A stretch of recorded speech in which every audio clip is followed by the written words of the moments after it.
À 43 ans, il a eu, comment on appelle, heart attack. Crise cardiaque. Crise cardiaque. Voilà. Donc actuellement, une de mes sœurs a été aussi, on l'a trouvée avec un cancer. Donc vous voyez, c'est rien. Maintenant, je lui pose la question, est-ce que tu es déjà passé par une délivrance? Elle me dit, la délivrance c'est quoi? Voilà. Donc c'est des liens. Parce que si tu ne brises pas ces liens, tu seras comme Lazare. Bien que tu es vivant, tu es lié. C'est-à-dire que l'ennemi te tient en captivité. Tu peux venir chanter à l'église, tu peux venir danser à l'église. Il y a des gens, les esprits de sorcellerie les suivent depuis l'Afrique. Ils viennent ici. Et ils viennent avec ces esprits. Ils ne savent pas, un esprit de sorcellerie. Il y a ce qu'on appelle l'esprit humain de sorcellerie. Ça veut dire que cette personne peut être en vie en Afrique, mais l'esprit de la personne se retrouve dans le corps de la personne. C'est pourquoi souvent, quand vous faites une délivrance, vous voyez un esprit se manifester, vous demandez, tu es qui? L'esprit va dire, je suis sa tante. Comment tu t'appelles? Je suis tel. Parce que la personne est en vie. C'est un esprit de la personne. C'est comme un radar on a mis dans le... Ils contrôlent tout ce qui se passe dans ta vie. Ils savent que demain tu as une interview. Ils savent que demain tu as ceci. Ils contrôlent, ils te voient.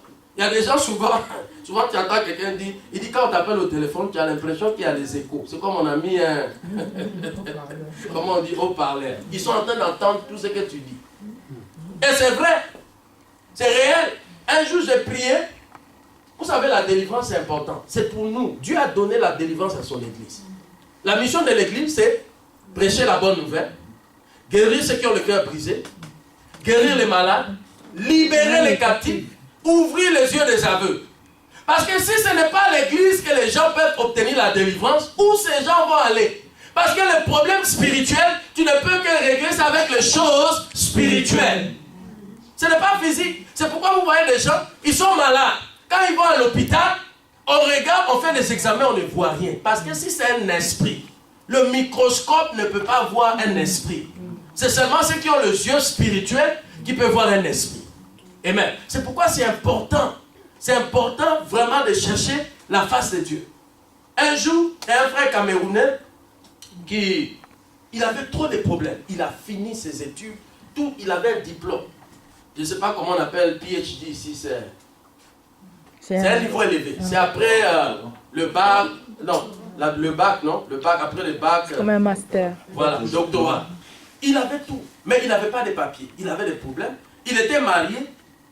Et sa femme avait une carte verte. La carte verte de résidence en Amérique. Donc sa femme devait appliquer pour lui, pour que lui aussi ait des papiers. Mais vous savez, quand tu as une malédiction dans ta vie, quelqu'un peut te prendre. Vous allez appliquer. Les choses seront bloquées. Parce que c'est une malédiction. Quelqu'un peut vouloir t'aider. À cause de toi, cette personne va avoir des problèmes. Vous savez, le monde spirituel, c'est une réalité. Si Dieu ouvre tes yeux pour voir ce qui se passe dans le monde spirituel, tu auras crainte de Dieu. Vous savez, les gens n'ont pas crainte de Dieu. Parce que quand on dit prions, prions, les gens pensent que c'est une blague. Ce n'est pas une blague, c'est une réalité. Le monde spirituel est réel. Le combat spirituel est réel. Ce combat ne va pas s'arrêter jusqu'à ce que Jésus revienne. Amen. Quand Jésus va revenir nous prendre, au ciel, on n'a pas besoin de combattre. Mais quand on est sur la terre, il y a des réalités. La Bible dit, dans le livre de Apocalypse 12, 7, quand il y a eu la guerre au ciel, la Bible dit, Satan est descendu vers vous, animé d'une grande colère, sachant qu'il a peu de temps devant nous. Donc Satan veut nous détruire. Donc vous voyez, ce jeune homme, rien ne marchait dans sa vie. Et en plus de cela, un jour, quelque chose s'est passé, il a trompé sa femme, il y a eu des problèmes. Donc il y a eu le problème, la femme est partie, s'est décidé finalement de partir au Canada, et lui il est resté. Donc tout était difficile. Quand on a eu notre premier anniversaire de l'église, on a fait un programme de réveil, il est venu, il a aimé, et puis il est revenu encore. Et puis un jour il m'a appelé, il dit, pasteur, vraiment je ne comprends pas qu'est-ce qui se passe dans ma vie. J'ai vraiment besoin d'aide. Donc je suis venu, on a commencé à parler. Je commençais à lui poser des questions sur ça. Il faut toujours poser des questions sur la famille. D'où tu viens, dans ton village, dans ton pays. Quelles sont les adorations qui sont faites? Est-ce qu'on adore Dieu? Si tu regardes dans ta famille, combien d'entre nous ici peut dire que non, 3, 4, 5 générations avant moi, c'était des chrétiens? Tu vas voir, mon grand-père était un féticheur, était un marabout. Amen. Donc comment est-ce que tu ne peux pas avoir des problèmes? Si tu regardes 3, 4 générations, 5 générations, est-ce qu'il y avait un chrétien? Peut-être que toi-même tu es le premier chrétien de ta famille. Amen. Maintenant Dieu t'a sauvé. Il faut que toi-même tu sois délivré d'abord pour que maintenant tu ailles délivrer les autres. Parce que quelqu'un qui est bandé, qui tu peux délivrer si toi-même on ne t'a pas délivré? Amen. Donc vous voyez, donc ces frères, alors j'ai dit voilà. Donc on a commencé à identifier. Il venait d'une famille polygame, son papa aimait les femmes, ceci. Donc tu vois, j'ai dit non, ce n'est pas ta faute. C'est que tu as fait. Il me dit, pasteur, j'ai regretté tellement l'acte que j'ai fait. Je ne sais pas pourquoi j'ai fait. J'ai dit, ce n'est pas ta faute. Quand les esprits te poussent à quelque chose, c'est comme ça. Parce que dans ta famille, c'est comme ça. Donc, on a pris 3 jours de jeûne. Il a commencé à prier. Premier jour, on a fait repentance. Repentance des pratiques, l'idolâtrie dans sa famille. Parce qu'il venait d'une famille où on adorait des crânes. Vous voyez, les gens qui mettent en collection les crânes, il y a des adorations des crânes. Quand tu vérifies, dans chaque famille, il n'y a pas un pays en Afrique où il n'y a pas l'idolâtrie. Un jour, il y a une soeur qui me disait, pasteur, moi dans mon pays, il n'y a pas ça. J'ai dit, tu as menti. Le problème de l'Afrique, c'est spirituel. Voilà. Nos ancêtres, vous savez, les Noirs américains se sont retrouvés en Amérique en esclavage à cause de quoi? Du péché. Donc, leurs ancêtres viennent de l'Afrique. C'est pourquoi quand vous allez chez les familles noires américaines aussi, vous trouvez la sorcellerie. Parce que cette sorcellerie est venue aussi des ancêtres africains. C'est pourquoi quand vous regardez la race noire américaine aux États-Unis, ils souffrent. Quelqu'un peut, il est américain, il est né là-bas, mais malédiction. C'est une réalité. Amen. Donc on a prié. Quand on a prié, le deuxième jour, il recevait des attaques. Il dit, je sens des présences dans la maison, comme si quelqu'un veut m'étrangler. J'ai dit, ne t'inquiète pas. Le jeûne que tu es en train de faire, Dieu va délivrer de tes ennemis. Il va briser les liens. Donc on a prié comme ça. Quand on a fini, alors, il dit, bon, pasteur, bon, j'ai vu ma femme, finalement, on a un peu parlé. Il dit, non, il n'y a pas de problème, tu vas me donner une deuxième chance. Ça a commencé. Vous voyez? Donc là, il dit, pasteur, bon, j'ai introduit mon passeport à l'ambassade du Canada. Donc après, ils ont répondu pour dire qu'ils ont approuvé sa carte de résidence, c'est pas au Canada. Donc il devait voyager pour aller rejoindre sa femme. Amen. Donc il est venu à l'église témoigner qu'il a vu la main de Dieu. Alors pendant ce temps, pendant que son passeport était à l'ambassade, il y a quelqu'un de l'Afrique qui est en train de l'appeler tout le temps. Ah, mais par rapport à tes papiers là, qu'est-ce qu'il... Il dit, mon frère, garde le silence. Parce qu'ils voient, ils savent. Ils veulent que tu dises ce qui se passe. C'est pourquoi il y a certaines choses, quand tu fais des démarches, en Afrique on dit toujours, quand tu fais des démarches, il ne faut pas parler. Il y a un monsieur qui est resté comme ça. Il voyageait, il a fait tous les démarches, il n'a pas dit à quelqu'un. Arrivé à l'aéroport, c'est là il prend son téléphone, il appelle un de ses oncles. Ah, oncle, c'est juste pour te dire que, bon, là moi je suis en train de partir en France comme ça. Ah, l'oncle a dit, ok, d'accord, bon voyage. Quand c'est arrivé là d'embarquement, le monsieur vient, le contrôleur vient, il dit, monsieur, montrez vos passeports. Il montre son passeport. Vous savez la sorcellerie, c'est terrible. On regarde le passeport du monsieur, on dit, monsieur, ce n'est pas vous. Ils ont changé le visage. Ça dit que le contrôleur voit le visage de quelqu'un d'autre. Lui, il regarde son passeport, il voit son visage. C'est ça la sorcellerie. Le monsieur est resté comme ça. Vous voyez? Donc, j'ai dit au frère, j'ai dit, il ne faut pas parler. Si on te demande, ne dis rien. Il dit, mais pasteur, c'est bizarre. La personne même qui m'appelle ne m'a jamais appelé comme ça. Pourquoi? C'est en ce moment qu'il dit, reste calme, ne dis rien. Donc, on n'a rien dit. Ils ont fait tous les démarches. Aujourd'hui, les frères au Canada. Arrivé au Canada, là-bas, Dieu a encore ouvert des portes pour le travail et il commence à travailler. Vous voyez, tout ça, c'est après une délivrance. Mais quelqu'un comme ça peut venir à l'église. Il peut faire, chanter, danser. L'ennemi le tient toujours en captivité. Donc, c'est des liens, des choses qui sont réelles.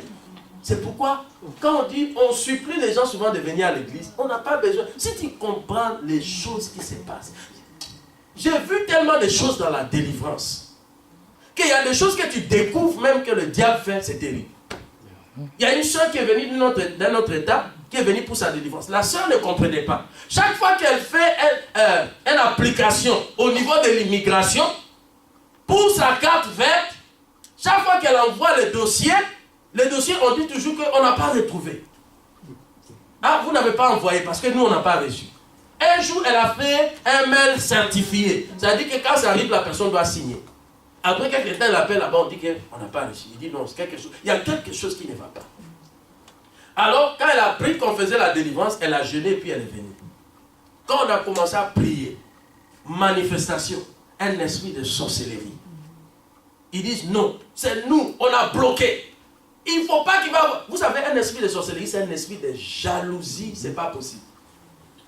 La sorcellerie commence toujours par la jalousie.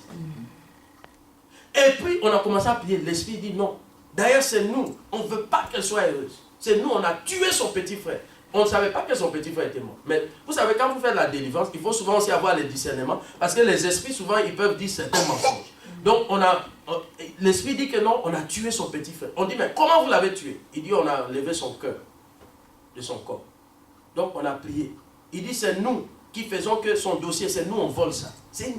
Quand on a prié, on a chassé l'esprit. La soeur est revenue à elle-même. On dit, mais est-ce que tu as un petit frère que tu avais perdu? Oui. Il dit, mon frère, j'avais perdu mon frère. J'ai dit, comment? Il dit, un jour, mon frère est venu de l'école. Il est entré dans la chambre pour se reposer. S'est couché. Fini. Il est mort. Vous voyez? Mort prématuré. Le diable. Alors, on a prié comme ça. Quand la soeur est partie, quelques temps après, la soeur nous a appelé témoignage. Voilà. Les fameux dossiers qu'on ne pouvait pas retrouver, c'est arrivé à destination. Vous voyez? Moi-même, j'ai vécu ça moi-même dans ma vie. Quand mon fils était né. Mon fils est né, alors ils ont dit que, les médecins ont dit qu'ils ont trouvé, comment on appelle ça, sickle anémie. Les cellules, voilà. Voilà. Donc j'ai dit non, mon fils n'a pas ça. Ils disent non, c'est ça qu'on a trouvé dans les examens de sang. J'ai dit non, il faut qu'on refasse les examens. Ils ont refait, ils ont amené les résultats, ils ont dit non, c'est ça qu'on a trouvé. J'ai dit non. On allait prier. Quand on a prié, au milieu de la nuit, ma femme voit dans une vision. Vous allez, quand on prenait le sang quitte de là où on a prélevé pour aller vers le laboratoire. Alors Dieu montrait à ma femme que c'est comme à un certain niveau, il y a eu échange. C'est-à-dire le sang qui est parti pour être testé, ce n'était pas le sang qui était à l'origine. Donc voilà la chose qui s'est passée spirituellement. C'est pourquoi quand vous allez même faire des examens, priez. Quand vous allez voir un docteur, priez. Parce que l'hôpital, c'est là où les démons, les agents du diable aiment. Parce qu'à cause du sang, là où il y a le sang, le diable aime. Donc, on a dit, ah d'accord, on a compris. On a commencé à prier. Prière de combat, l'autorité. Alors, quand ils sont allés encore refaire, ils ont dit, ah non, qu'il n'y a rien. Vous voyez, quelqu'un comme ça, on te donne une maladie gratuitement. Et tu commences à prendre des médicaments. Pourtant, tu n'es pas malade. Et cela se passe dans la vie de beaucoup de gens. C'est pourquoi Jésus dit priez sans cesse. Parce qu'il y a certaines choses que le diable fait dans nos vies. Et même si on ne prie pas, tu vas aller, on va te donner le diabète. Tu vas aller, on va te donner des maladies. On peut même te dire, ouais, c'est ça, quand un chrétien va quelque part, on te dit, ah, on est en train de voir un début de quelque chose. Tu vas à la maison, au lieu de prier, tu commences à pleurer. Alors qu'en priant, Dieu peut te montrer que la chose, c'est pas physique, c'est spirituel. Amen. Donc tu vois, c'est très important. Amen. C'est très important. Amen. Donc vous voyez, il y a un autre esprit souvent qui se manifeste. L'esprit qu'on appelle les esprits des eaux. Vous savez les esprits des eaux? Quand vous lisez dans le livre de Apocalypse, vous voyez quand vous allez à Apocalypse 17, la Bible dit, puis un des 7 anges qui tenait les 7 coupes vint et l'adressa la parole en disant, viens, je te montrerai le jugement de la grande prostituée qui est assise sur les grandes eaux. Vous voyez, quand Satan était chassé du ciel, il a établi son trône dans le 2e ciel. Il y a des esprits qui sont venus sur la terre. Il y a des esprits qui sont allés dans les eaux. C'est pourquoi la Bible dit malheur à la terre et à la mer. Car Satan est descendu vers vous, animé d'une grande colère. Vous voyez, ces esprits des eaux, c'est ces esprits qui sont à la base de beaucoup de perversions sexuelles dans le monde. C'est eux qui sont à la base des divisions des foyers, des mariages. Ces esprits, ils marchent avec les esprits qu'on appelle femmes de nuit, mari de nuit. Vous voyez, quand quelqu'un dort la nuit, il se voit en train de faire des rapports sexuels en rêve. C'est mauvais. Ça va bloquer votre vie. C'est pourquoi quand vous voyez ça, il faut demander une délivrance. Parce que quand tu es marié spirituellement, il te sera difficile de te marier physiquement. Ou même quand tu es déjà marié, tu as ces esprits, ton foyer va toujours avoir des problèmes. Parce que ces esprits, c'est des esprits qui sont très jaloux. Ils vont attaquer. C'est pourquoi vous voyez les gens, ils sont là, mariés pendant 15 ans, 10 ans, 5 ans. En Amérique, là-bas, le plus long mariage, c'est quoi? C'était 72 heures. Hein? Divorce. Après, c'est pourquoi vous voyez les célébrités aux États-Unis. Ils se marient, c'est les maris, divorce, mari. C'est les esprits là qui font ça. C'est les esprits des hommes. Voilà. Ça combat. C'est pourquoi quand tu vois ces choses comme ça, vois ton pasteur pour qu'il prie pour toi. Ce n'est pas bien. Il y en a qui ont grandi avec ça depuis qu'ils étaient enfants. Les sirènes des eaux, ça entre par les liens sexuels, par les sacrifices. Il y a des parents, quand leurs enfants étaient nés, ils les ont emmenés vers la rivière. Ils ont jeté des choses dans l'eau. C'est un mariage qui est en train de se faire. On est en train de te marier à un esprit des eaux. Donc, pour te marier, ça sera difficile. Parce que tu es déjà marié à un esprit. Donc, c'est une réalité. Un jour, on priait, un vendredi, on enseignait sur les esprits des eaux, les maris de nuit. On a prié. Après, il y a une soeur qui est repartie. Le samedi, elle m'appelle. Elle dit, pasteur, c'est une réalité. Quand je suis rentré, j'ai vu dans une vision. Cette femme est mariée. Elle a des enfants. Elle dit, je vois dans une vision que j'étais marié à un blanc. On avait des photos des mariages. On avait des enfants. Et dans la vision, je portais le prénom du monsieur. Vous voyez, c'est comme ça. Les gens sont mariés. C'est pourquoi quand vous priez, renoncez. Si tu vois ces choses, les rêves où tu te vois en train de nager tout le temps dans l'eau, c'est mauvais, c'est pas bon. Quand vous voyez des rêves sexuels, vous savez, souvent les gens, ces esprits, c'est masques. Vous voyez ce qu'on appelle les mascarades. Masques. Ces esprits peuvent utiliser la forme de ton mari, de ta femme, de quelqu'un que tu aimes. Parce qu'il sait qu'en rêve, si tu vois quelqu'un que tu aimes, tu ne vas pas refuser. Amen. Quand tu m'entends quelqu'un dire, ah, mais c'est bizarre, je dormais. Et puis, qui j'ai vu venir essayer d'avoir des rapports avec moi, c'est mon mari. Pourquoi ton mari, pour avoir des rapports avec toi, il a besoin de faire ça en rêve? C'est le diable. Ou les gens qui aiment trop les célébrités. Ah, Beyoncé, oh my God. Oh, Beyoncé. Tu vois les gens, oh, Beyoncé. Tu dors la nuit, tu vois Beyoncé venir te dire qu'il va avoir des rapports avec toi. Est-ce que tu vas refuser?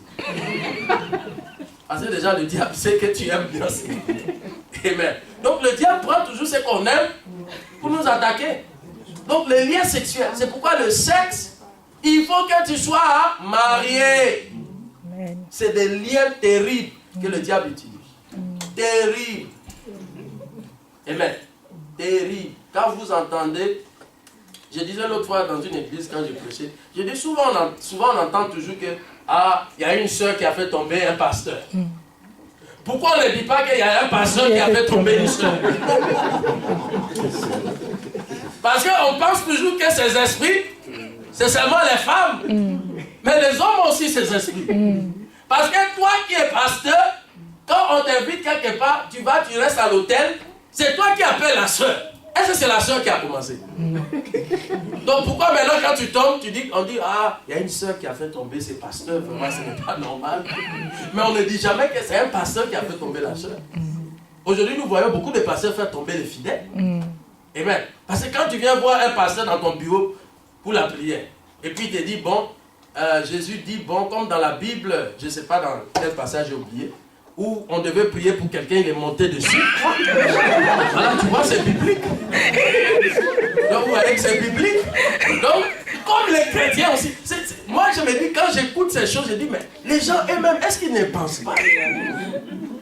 Déjà, quand un pasteur te dit, au lieu qu'il te donne rendez-vous à l'église pour une prière de délivrance, il te dit rendez-vous à l'hôtel. Est-ce que toi-même déjà tu veux? Amen. Mais tu vas quand même. Et après, c'est toi, on va dire, ah voilà, c'est telle soeur qui a fait tomber le pasteur. Alors que c'est le pasteur lui-même, il avait besoin de délivrance. Amen. Parce que c'est pasteur, avant qu'il ne vienne pasteur, c'est quelqu'un qui aimait les femmes. Vous voyez, quand quelqu'un tombe par une femme, il faut bien vérifier sa vie. C'était les femmes. Quand un homme de Dieu aime l'argent, ça veut dire que depuis son enfance, il aimait l'argent. Et l'ennemi ne peut que passer par ses liens. Si ces liens, vous voyez ces liens, si ce n'est pas coupé, ça te lie au diable. Donc le diable peut passer. Vous voyez, quand quelqu'un est lié, comme ça, vous voyez, le diable te laisse partir. Tu vois, tu peux aller comme ça, tu t'arrêtes là, parce qu'il y a un lien. Tu peux aller, tu vois, tu bouges selon le lien. Tu ne peux pas avancer. Tu vois, il y a des gens qui ne peuvent pas avancer, parce que le diable les a limités là. Donc, quand on ne coupe pas la corde, tu ne peux pas aller plus loin dans les choses que Dieu a préparées pour toi. Amen. Amen. Donc, les liens sexuels, c'est une réalité. Souvent, je trouve fou quand quelqu'un, vous savez, quand vous allez dans les boîtes de nuit, oh my God, le diable a des agents là-bas. Toi, tu es une femme, tu vas dans une boîte de nuit, tu vas rencontrer quelqu'un pour la première fois, que tu ne connais pas. Je ne sais pas pourquoi on ne dit pas boîte du jour, c'est la nuit. Voilà, parce que tout est noir là-bas, tu ne sais pas qui est qui. Voilà, quelqu'un te dit, ah, il y a des gens la même nuit, tu vas déjà coucher avec la personne. Est-ce que tu le connais? Les gens oublient que les démons, les esprits peuvent aussi prendre des corps humains. La Bible dit, dans le livre, quand tu regardes en Genèse 19:1, la Bible dit, lorsque Abraham a vu, la Bible dit c'est 3 hommes. Mais quand vous allez dans le livre, vous allez voir que lorsque ces anges, c'était des anges qui allaient détruire Sodome et Gomorrhe. Mais un ange, actuellement là, il y a des anges ici. Tu ne peux que le voir avec les yeux spirituels. Donc, mais Abraham n'a pas vu ces anges avec les yeux spirituels. Il a vu des hommes. Ça veut dire quoi? Les anges ont la possibilité de venir comme les êtres humains. Vous voyez? Souvent, tu es dans le danger quelque part, tu vois quelqu'un sort de quelque part, il t'aide, et puis quand tu tournes, la personne disparaît. C'est un ange. Mais ce que tu as vu, ce n'était pas un ange. C'était un homme que tu as vu.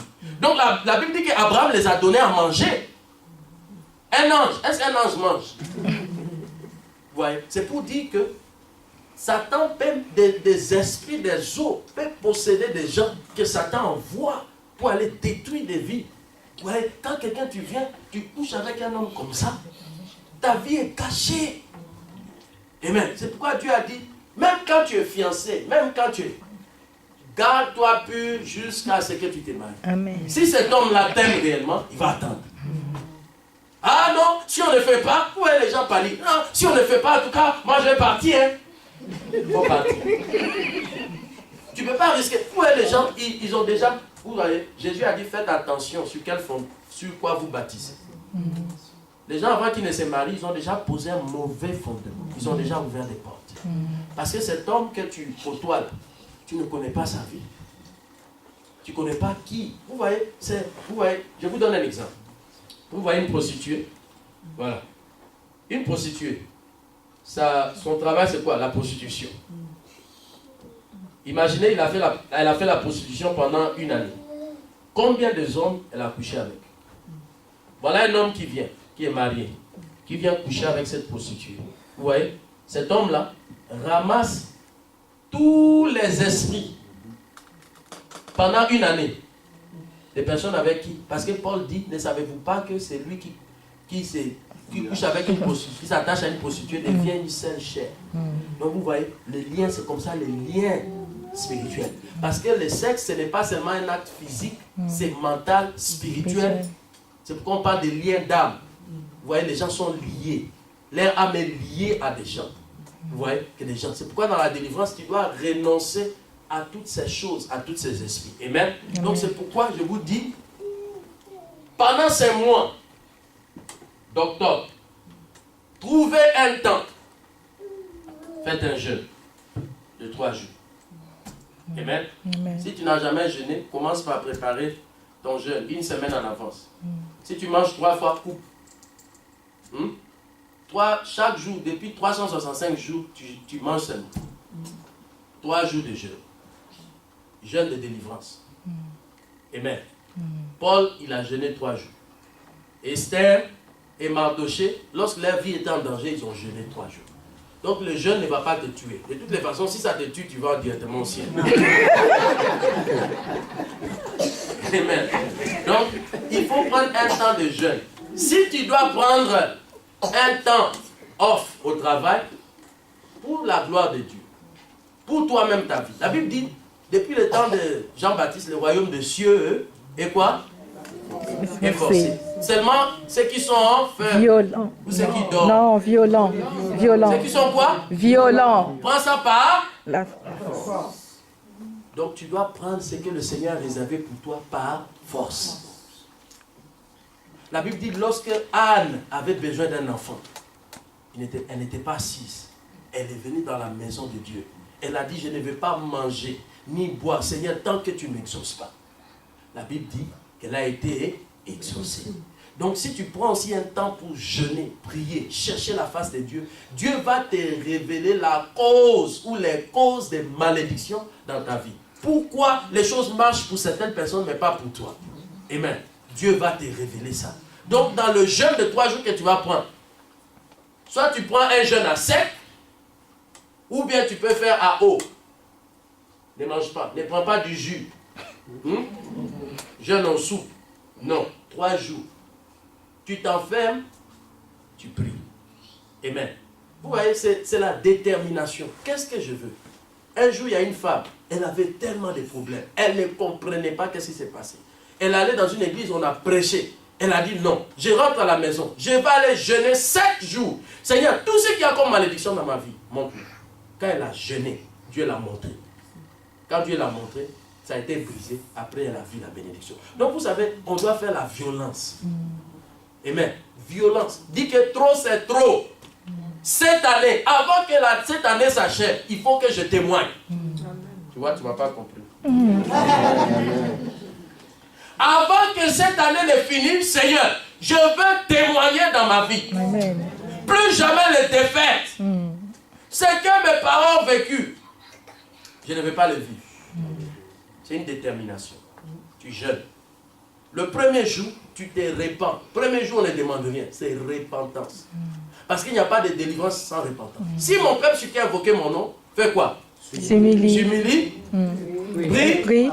Cherche ma face et détourne de leur mauvaise voie. Voilà. Donc, il n'y a pas de délivrance sans repentance. Premier jour, tu te répands. Tu regardes dans ta famille. Toi-même, tu fais des recherches. Quelles sont les adorations qui sont faites dans ta famille? Est-ce qu'on adore l'eau? On adore le bois? Est-ce qu'on adore ceci? Il faut écrire. S'il y a l'idolâtrie dans ta famille, vous voyez, Gédéon, Dieu est venu au milieu de la nuit, dit Gédéon, la source de ton problème là, c'est la statue de Baal que ton papa a construit. Va détruire cette statue et bâtis-moi notre statue au nom de l'Éternel. Bâtis-moi l'autel au nom de l'Éternel. Amen. Donc il y a toujours une cause pour la malédiction. Donc vous priez, vous faites la repentance. Tu te repens des péchés, des sacrifices de sang humain. Si toi-même dans ta vie tu as commis l'avortement, peut-être que le sang de l'enfant que tu as versé est en train de parler contre toi. Parce que lorsque Caïn a tué Abel, Dieu a dit à Caïn quoi? Que la voix du sang de ton frère est en train de parler. Le sang parle. Mais c'est pourquoi Dieu dit ne versez pas le sang. Parce que si dans ta famille, les gens ont versé le sang, ils ont tué. Il dit, Lamentation 5:7, vos pères ne sont plus. Hein? Ils ont péché, ils ne sont plus. Mais c'est vous qui portez les fruits de leur péché. Amen. Je suis un Dieu jaloux qui punit l'iniquité des pères sur les enfants. Jusqu'à la 3e et la 4e génération. Donc tu dois te repentir du péché du côté de ton père, de ta mère, et toi-même tes propres péchés. S'il y a eu l'inceste dans ta famille, tu dois te repentir. S'il y a eu des sacrifices humains de sang, si dans ta famille il y a des gens qui ont fait la franc-maçonnerie, il faut te repentir. Les gens qui font le yoga. Aujourd'hui, il y a des chrétiens qui font le yoga.